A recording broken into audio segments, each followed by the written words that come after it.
کچھ معاملے اللہ تعالیٰ کو چھوڑ دینے چاہیے، کیونکہ کچھ باتیں ہمیں سمجھ میں نہیں آ رہی ہوتی، کچھ معاملے سمجھ میں نہیں آ رہے ہوتے۔ جیسا دکھائی دے رہا ہوتا ہے ویسا ہوتا نہیں ہے، اور جیسا ہوتا ہے ویسا یقین کرنے کو دل نہیں کرتا۔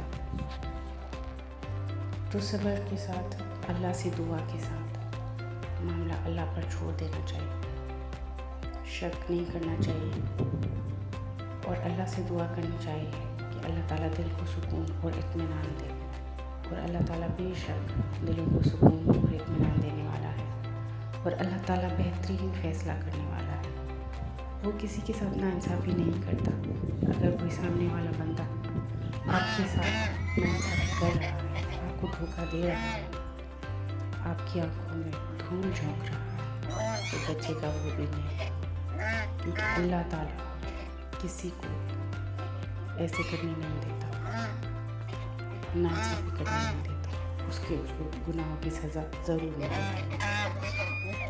اور آپ پر بھی چیزیں واضح ہو جائیں گی، آپ کو سچ پتہ چل جائے گا، حق پتہ چل جائے گا۔ لیکن تب تک صبر کے ساتھ، تحمل کے ساتھ انتظار کریں، اور اللہ سے رجوع کریں، دعا مانگیں، اور اللہ تعالیٰ کے قریب رہیں، تاکہ آپ بھٹکیں نہیں، آپ کوئی غلط فیصلہ نہ کریں، اور آپ صحیح راستے پر چلتے رہیں۔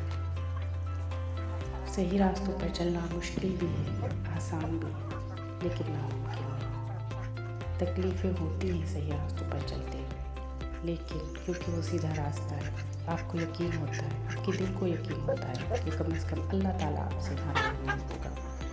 وہ آپ سے راضی رہے گا۔ باقی دنیا کے لیے آپ کچھ بھی کر لو، آپ جان بھی دے دو، وہ آپ کے ساتھ سچے نہیں ہو سکتے۔ اگر کوئی سچا ہو جائے آپ سے،